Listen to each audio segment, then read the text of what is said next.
Hello, everyone. Great turnout for what's going to be a very exciting panel. And hello to everyone on YouTube. I'm not sure where the camera is. My name is Joe with Cointelegraph. But for the sake of this conversation, consider I am Joe at Bitcoin Telegraph. I'm very excited to talk about the future of hardware and mining with Fanny, Pierre, Julien, and of course myself. Before we get into the questions today, I would love it if you could introduce yourselves briefly.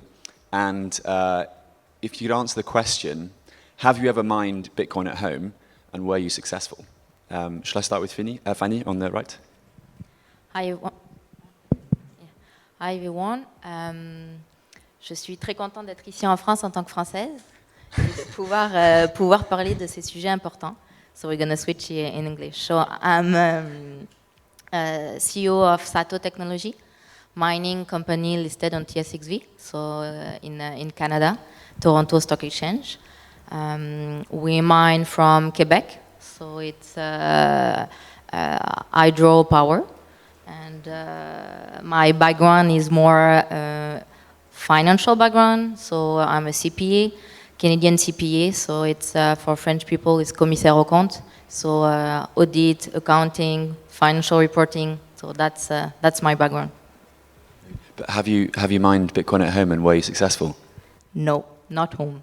Not at home, okay. However, we have a farm. Yes. So, so you're successful there. Exactly. We know how to mine. Good. Pierre. So my name is Piero Shard. I'm the VP of Research at Riot. Riot is one of the largest miners in the world. We have we've built up 450 megawatts of capacity of mining in Texas, just north of Austin. And the site as a whole will have 750 megawatts. And then we're also starting a new site in Corsicana that will be 1 gigawatts. So that's Riot. As for myself, when I first started learning about Bitcoin, this was like late 2012, early 2013. I was browsing the Bitcoin Talk forums. And everyone was complaining about their orders with Butterfly Labs, that they had put in deposits, prepayments for buying mining rigs from Butterfly Labs, and that they were waiting and waiting and waiting. And when I was reading this, I was like, okay, I am never going to be involved in Bitcoin mining. I'm just going to buy spot Bitcoin. So Jason, the CEO of Riot, assured me that I won't have to deal with Bitmain. We've got experts for that, and that I can focus on Bitcoin and the research side of things. So I'm grateful for that. The other problem with home mining for me is that I have terrible luck with regards to hardware. So I think I would probably burn my house down, and my wife would not be happy about that at all. So I've got some reasons to just delegate that to the crew at Riot. Okay, very good. It reminds me of that phrase in Bitcoin, you can't change Bitcoin, but Bitcoin, changes you. And over to you, Julien. Hello, so I'm Julien Femery. I'm CTO of Summit Mining, who is a little bit different than other mining company. We have a decentralized hash rate with farm around the world, around 12 sites. So, yeah. For me, I tried mining at home. I started at home since 2017, and I never stopped. Honestly, yeah. I love the hardware, and yeah. So you were successful in mining Bitcoin at home? Yeah.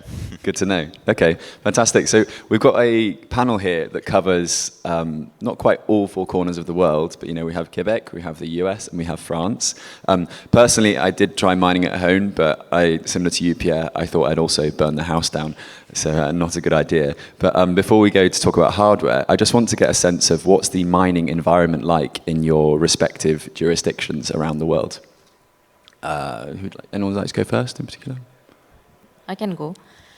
I think the Bitcoin mining ecosystem is very interesting because it's one industry where we help each other.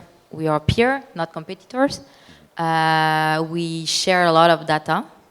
And it's something very powerful.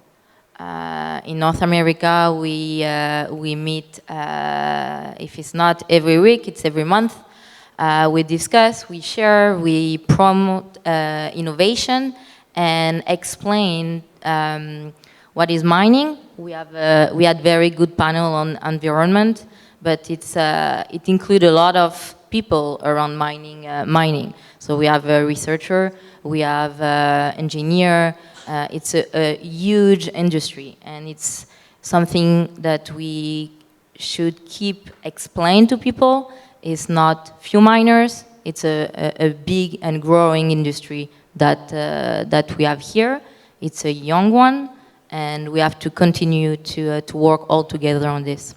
But in Quebec, just to pick up on something there, in Quebec specifically, I remember you saying a few days ago that there's been a moratorium on the ability to, is it establish new mining operations? What's the situation like currently in Quebec? So Quebec, it's hydropower, and few years ago, they have many people getting interested about the excess power in Quebec. So they receive a lot of application, and to make it simple, for sure. So they receive a lot of application, and then say, "Whoa, what's going on?" So they decide to do a pause and think about it. And so people basically that had contract before 2019 could continue. And after that, you have no new enters. So now we still have a lot of mining company, a lot of public listed mining company in Quebec. But yeah, today it's difficult to enter in Quebec. Okay. In Texas, it is a very favorable environment at the state level. We have a governor who, in 2014, was accepting Bitcoin donations for his campaign. So already early adopter and very supportive of what we're building. And at the grid level, so Riot mines off the grid, uses grid electricity. And the stabilizing factor of being able to turn off when there are extreme weather events, whether it's heat or cold, is very valuable to everyone else on the grid. It means that, first of all, it pushes prices down. Texas has a real-time market for electricity. And so if we are turning off and selling that power back to the grid, that means that prices are lower for everyone else. And second of all, the peaker plants that turn on during when there is a lot of demand for electricity are generally coal and natural gas. And so from that perspective of carbon emissions, that Bitcoin mining has a very positive effect of reducing the amount of coal and natural gas in the energy mix. Now, the other impact that Bitcoin mining has in Texas is job creation. So Riot is responsible for approximately 600 direct jobs and 1,200 indirect ones. And this is huge because in specifically where we're building in Rockdale, Texas, they were abandoned by Alcoa. There used to be an aluminum factory there that shut down decade or two ago and drove up unemployment and drove down economic activity. So Riot's presence of building and creating jobs has been very welcome. The city, for the first time in its history, had over $1 million in sales tax revenue. So they're happy at the local level that we're driving economic activity. It's very important from their perspective. And if I may add, we have the exact same thing in Quebec or even Canada. As Sato Technology, we use an old tobacco factory. So it's remote places used to be linked to the grid and was abandoned facilities. So we it's good for the community, it's good for the city where you have no more employment because this type of industry just left. And so we're bringing qualified and high-skill employment to these places, and we hire a lot of direct employment or contractor to build these huge electrical equipment. So it's a lot of direct and indirect employment that we're bringing to these remote places. So it's not in the middle of a big city. It's something that's good for the population. And as Pierre explained, and even was explained earlier in some keynotes, in Quebec we stop during winter because we have this amazing thing called curtailment, so délestage in French. And when people need to warm the places because it's minus 30, minus 40, something you don't know in France. Us, miner, it's not even 1 second to stop. And since we connected to the grid, the opposite summer in Texas, we give back to the population when they need. So it's a good thing to have miner to stabilize the grid and be there. Actually, we are there for the population because we are paying tax, as Pierre said. We're paying the electricity not being used by the population during the day. So utilities increase their revenue and they are able to reduce the price for the population. So it's a big message here for the electricity provider to think about it. We should be working together. Exactly. Whereas, unfortunately, in France, I don't think these situations such as curtailment or ERCOTs, turning off and on at the flick of a switch to stabilize the grid, I don't think the situation is quite like that in France. Is it, Julien? Is that fair to say? We are not mining in France, honestly. With the electricity price, it's not possible. But as you say, that we was used to mine on the grid, so we are paying tax and creating jobs. But right now we are more focusing on flaring. So the advantage of flaring is that you reduce the pollution on the methane going in the air, but also you are creating jobs in zone where there is usually a less amount of jobs, because it's a zone where there is nearly anything around. There is only the oil well. So yeah, I think Bitcoin mining have a really good impact on the energy industry. Yeah, and it seems to be we're just scratching the surface of these, methane capture or flaring. Daniel Batten's talk earlier this morning really underlined the potential there. Are there any places in France that are currently doing that right now? Is it the conversations with government, or how does it work? In France? Mm-hmm. What about what? Sorry. The flare, methane flare? flaring, yes, to then mine Bitcoin off the back of it. I didn't try it in France. Okay. So throughout the history of mining, we've gone from CPUs to GPUs to ASICs. What's next, and is it going to be a viable solution for everyday people, those that want to set up a mining rig at home and contribute to a pool? In my opinion, and that's only my opinion, but I don't see really a future about the mining to mine Bitcoin at home.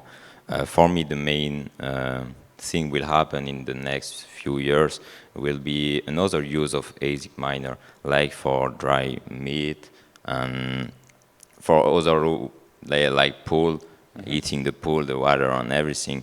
But I don't see people mining only to mine, because with the price of electricity going up every year, and we saw it recently with the 800 euro per megawatt, people won't mine only to mine. They will mine for something else. And that's, I think, the beauty of mining. It's we mine, we use electricity, but we're creating something. Heat. And heat can be used for many things. And so it's free heat. So what we are working, all the miner, is to build a circular economy around this heat.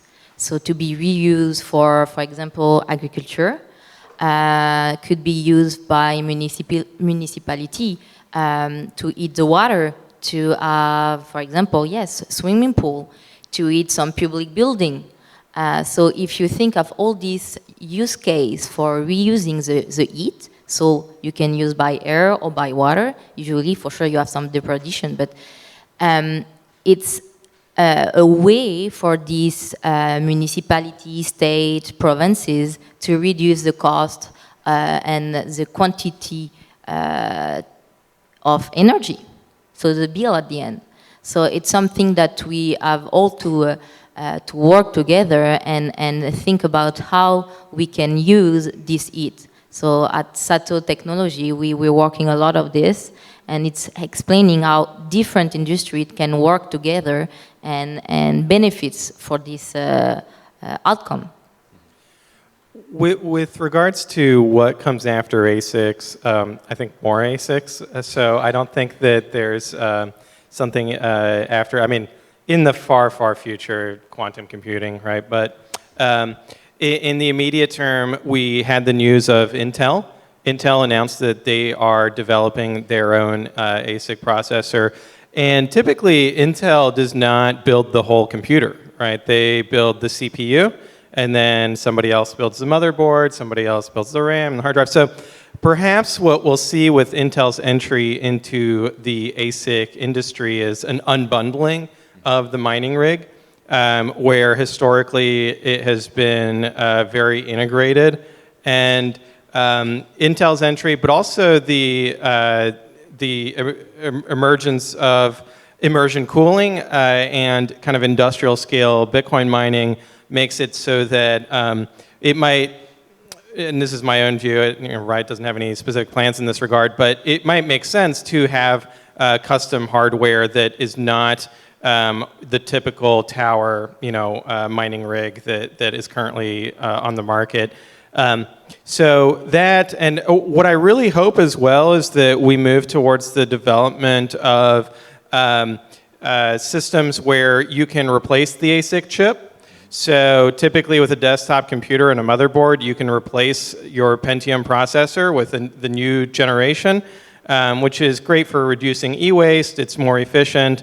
And so modularizing and unbundling, I hope, is the direction that we go in with future generations of Bitcoin mining hardware. But Riot's not in the manufacturing business of hardware, so that's really outside of our control, but it might be something that comes next. Okay, interesting. And Moore's law, and because I'm a great journalist and researcher, I've written down the definition here, which is the observation made by Gordon Moore in 1965 that the number of transistors in a dense integrated circuit doubles about every 2 years. Does this law apply to circuits with mining? And if so, or maybe to flip up the question on its head, is there a point at which the circuits can no longer get better or more efficient and we can't, as you say, Pierre, change them out? My understanding is that even for typical desktop computers, that Moore's law no longer applies in the strict definition of the number of transistors per square centimeter or whatever measurement we're using. So now it's really going in towards the direction of what Apple is doing with having more specialized coprocessors that are on the same chip design. So with regards to ASICs for mining, I think that we're probably heading towards very strong diminishing marginal returns, and that the efficiency gains from here on out will be single-digit percentages rather than double-digit percentages that we've seen in the past. As especially with the entry of Intel, but TSMC as well. Like they're using the latest semiconductor technology to build these ASICs, and so there's a limit to how small they can get the transistors, and so there's a limit to how efficient these ASICs could get, and then it really will get into other parts of optimizations that we could do outside of the chip. So it's going to be probably rigs efficiency or efficiency of the center directly. So you get more and more efficient running your center. So we saw like emerging cooling. So that's all this type of new technology around the ASICs that gonna get us more and more efficient. Honestly, I see every year people saying that the MOLO is dead. So, as Pierre said, it's not working in the strict definition from start. The MOLO was only a constatation that from the co-founder of Intel that every 2 years the size reduced by half. So it's not at the same definition as start because the market is changing, the technology are changing. But we also work on efficiency and we work on the design directly on the chip. If people are worried about getting ASIC like stuck at the moment where you can't go more far, they don't need, because you can take as example the S17 from Bitmain and the S19 from Bitmain. Both are 7 nanometer. But the design have been worked, so you have a big difference on the efficiency only by doing a different design on the same chip size. So yeah, and as Pierre said, that with the new technology for the cooling, immersion, we can go more far, like the S19 plus Hydro. So I see a great future for mining. Okay. I'm going to have to try harder to get some negatives or some concerns out of the panel here. Fanny, in our interview on Thursday, which is now published on Cointelegraph, go check it out, everyone. You mentioned that bear markets are actually an exciting time to be a miner. You know, bear markets for building, and you know the price goes down, but the price of hardware also goes down.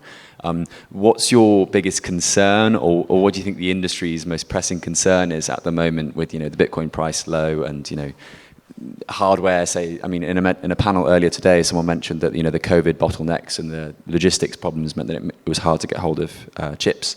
Are there some pressing concerns affecting Sato at the moment? No, since yes, okay, I go back. No, it's not a concern because we are in a building phase, and when you build, you have to increase your capex.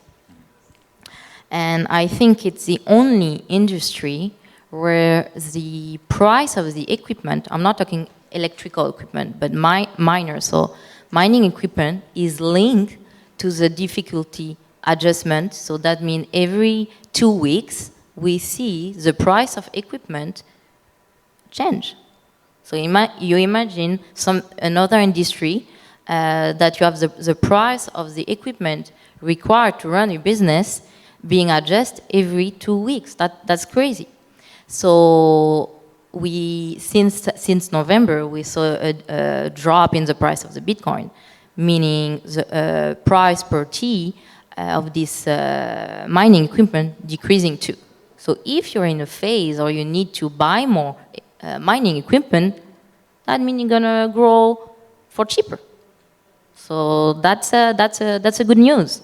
And yes, in late 2021, we saw people running to buy some mining equipment because it was still a bull run. And the price was very high, so a lot of demand, as was explained before, and so the price increased. Now it's different. You need to work on efficiency, and you need to buy some equipment, but it costs less.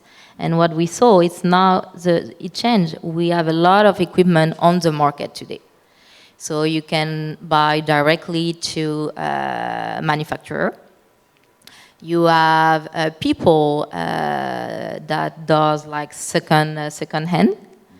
And you have people working on the whole industry. I can name Foundry X or other initiative, Luxor, that managed and source equipment for mining company.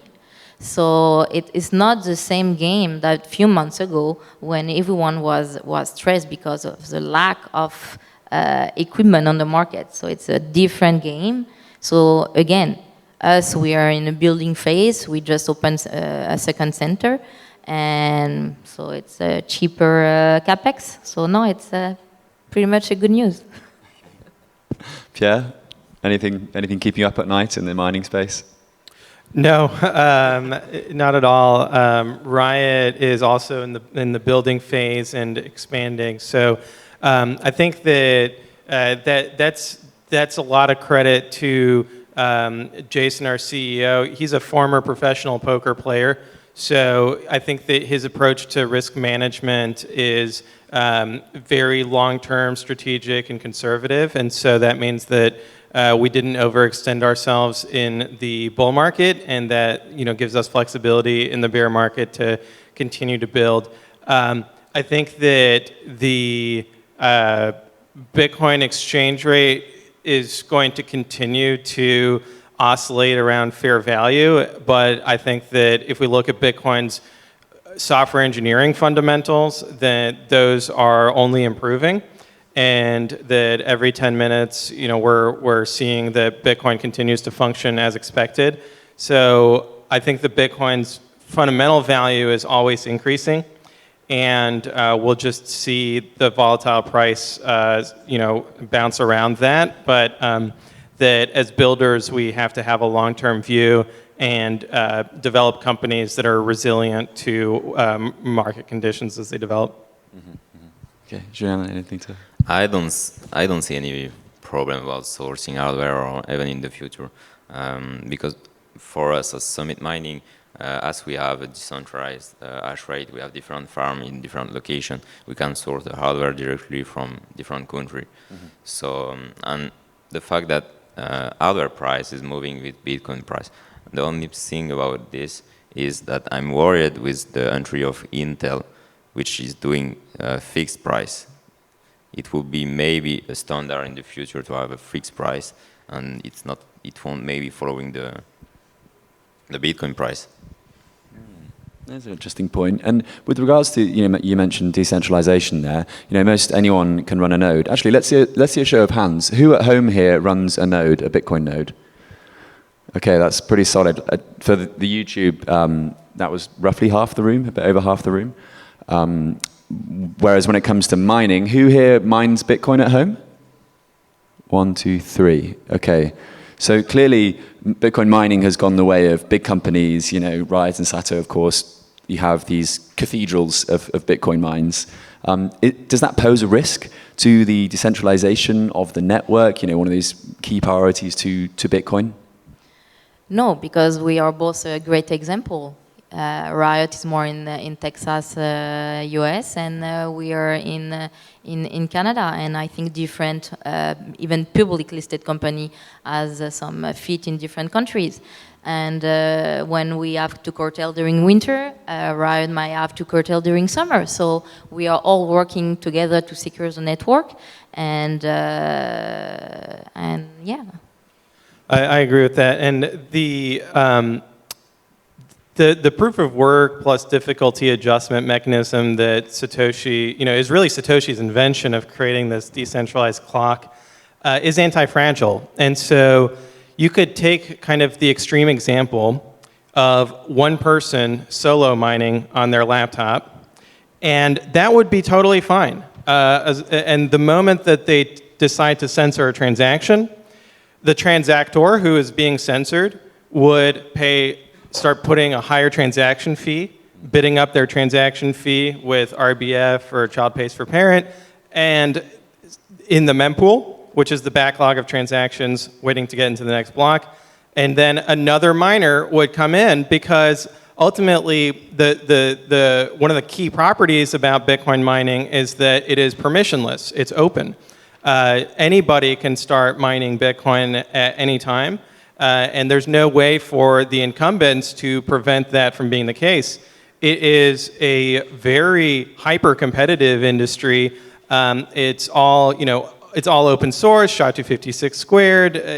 There's no, there's no gatekeeping. So I think that even if Bitcoin mining was hyper-centralized into one person's laptop, I still don't think that would be a problem, because ultimately it's open. So if that person is misbehaving, then lots of other people can start mining and balance out and include transactions in their blocks and continue the consensus. So I really don't.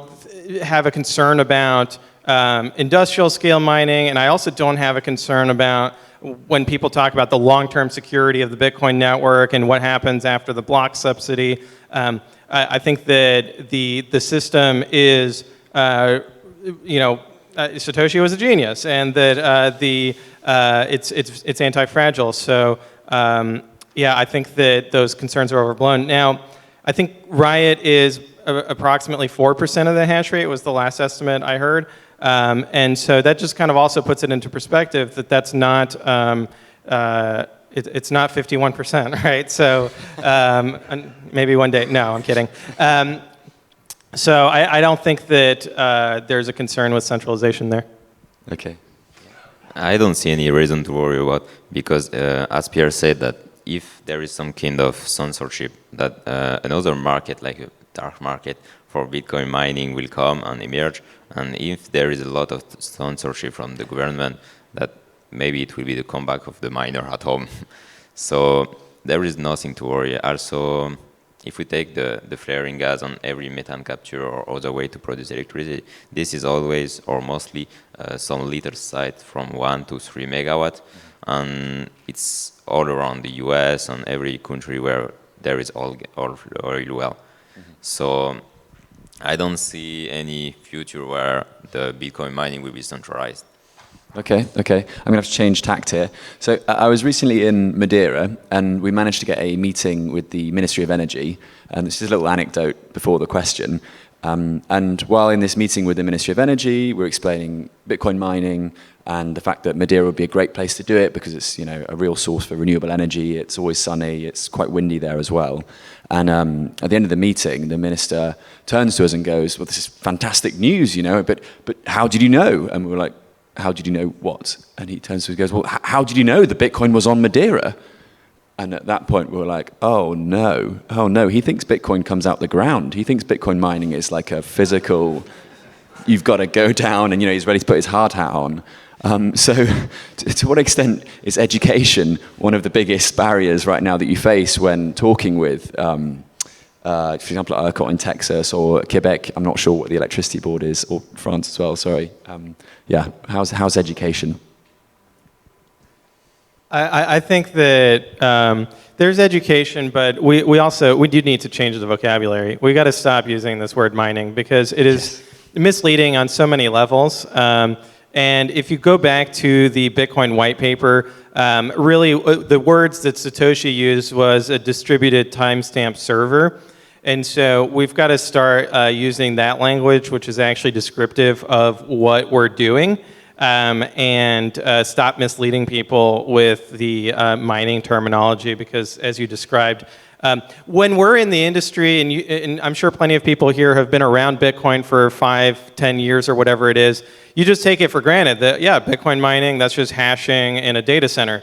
But you are in the less than 1% of the population that understands that. Everyone else thinks that Bitcoin mining is a physical process of mineral extraction. So we have to stop using that word mining and start talking about timestamping or timekeeping or something along those lines. And that way, the education, it just gets a lot easier. And it's another field where we are working all together. We had the Bitcoin Mining Council in the US. We just create something in Canada too, thanks to Canadian blockchain consortium. So now we have a mining committee. Sorry, it's still mining, but I'm going to propose a change name now. So it's all a public listed company on there, but not only, and it's a monthly meeting where everyone is invited to share in order to promote, educate, and explain to what we are doing. And I think that's what we have to continue, explain, but it takes a lot of energy. I mean, how does that even translate into French, the timestamp servers? I always saw it in English. Yeah, I should check. A final note on education though, Julien? I think for the education, Bitcoiner are doing a great job. And on the miner side, we are always looking for new power and cheap power. So we are going deeper and deeper on the world to find a new zone to put miner, container, and everything. And at this moment, when Bitcoiner move around the world, we are doing the education ourselves. We teach the people there, we teach the worker to create the jobs, and we teach the population about what is Bitcoin mining, and what Bitcoin bring to the world. Okay. Very good. We've come to time there, but I'd love to invite you all to give a round of applause to the very excellent panel next to me. Thank you also to Stacking Sats for hosting us, and I think we're going to open up to questions. Does anyone have a question?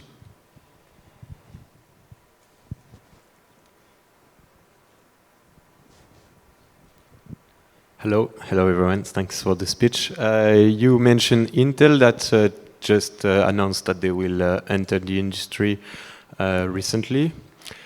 Did your companies already made contracts, pre-contracts with them, so you could order their new stuff? No. Same, no. I didn't get the question. And how your companies welcome this new entrant? Yeah, I think it's a fantastic validation of the space. It shows that we're now operating at kind of the highest levels in the semiconductor industry, and it just reflects the tremendous maturity. And also, you know, the Bitcoin network settled $70 trillion worth of value over the past 12 months. So even though it feels like we're in a bear market, I would argue that we're still very much in a bull market, and Intel's announcement indicates that. And it's very young, I mean, a recent announcement. So for sure, we're gonna all look at the initiative and try to work together to continue this. So no, it's too young, maybe. But you know, in blockchain and mining, everything go very fast. So. Thanks for the talk. To advocate for mining at home, I know that maybe Block is working on a miner. And do you guys maybe see a future where potentially there are smaller miners that are not necessarily profitable, but people would run them at home to just kind of secure the network and be part of the consensus? Is that, you know, I mean, we all run routers, right, to access the internet. We don't make money on them. I would really like to see a lot of miners around the world mining at home. But for this, and I hope what is Jack doing, a small miner, for example, with a lower power consumption and a lower hash rate, only for the people who want to make a little amount of money and secure the network. That's a possibility in the future, yeah. Yeah, I would push back on the notion that a mining rig is securing the network. I really, you know, my view is based on the software engineering of the system that it is actually Bitcoin nodes that secure the network, and that all of the consensus is set by the Bitcoin nodes, and that the only functionality of a mining rig or of a hashing machine is to participate in the timekeeping, time stamping. It's a very narrow part, and ultimately miners serve the network, and they propose blocks to, or mining pools propose blocks to the network. But you know, running a Bitcoin node at home is much more impactful than running a mining rig at home. That's fair. And regarding profitability, it's very difficult for traditional financial analysts to understand how we do financial reporting. So to give you an image, it's like we produce table, we have to book a revenue, but we didn't sell the table. It's still on the balance sheet. So you have to think, you have a revenue, a part of the revenue book in the income statement. Sorry if I'm too deep in your accounting, but you still own the asset. So you have to do a link between what you own and the revenue. Totally. I had something to add on to there as well. I was recently in Ireland where they're investigating methane capture for mining, and the founders of this company called Skilling Mining, shout out to Skilling, they are trying to equip farmers with these methane capture, they're called anaerobic digesters. And basically it captures the methane that would have gone up into the air anyway. They convert that to electricity, which is sent to the grid. The grid's happy, but there's always a surplus, so they think, okay, why don't we put a Bitcoin miner here? Now there's so much farm waste in Ireland because it's a country covered in cows. Dairy cows in Ireland is known all around Europe.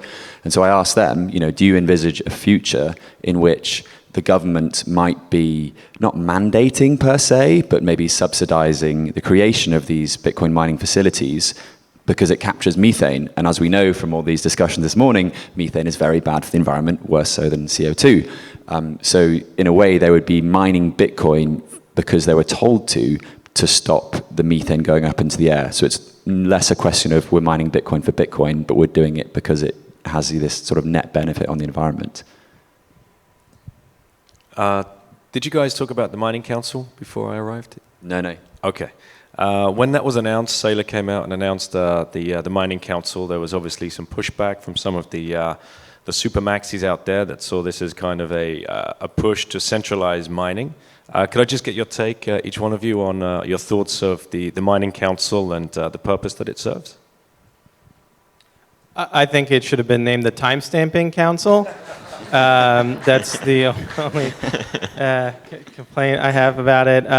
No, I think that it's not unusual to have some effort of collaborating to gather data about the industry. We've seen this happen in other industries as well. And the purpose being to clarify misconceptions held by the public and policymakers, because if Bitcoin timestampers don't provide information to the public, that vacuum will be filled by misinformation from no coiners and stakers, etc., who have an agenda to make Bitcoin timekeeping look as bad as possible. So it is important for us to work together to clear up FUD around the topic. Anyone else on the panel? Bitcoin Mining Council, good or bad? Oh, sorry, Bitcoin Timestamping Council, good or bad? Thank you. Yes. Pierre is really trying to start the revolution. Yeah. My preferred nouns are timestamping, timestamper.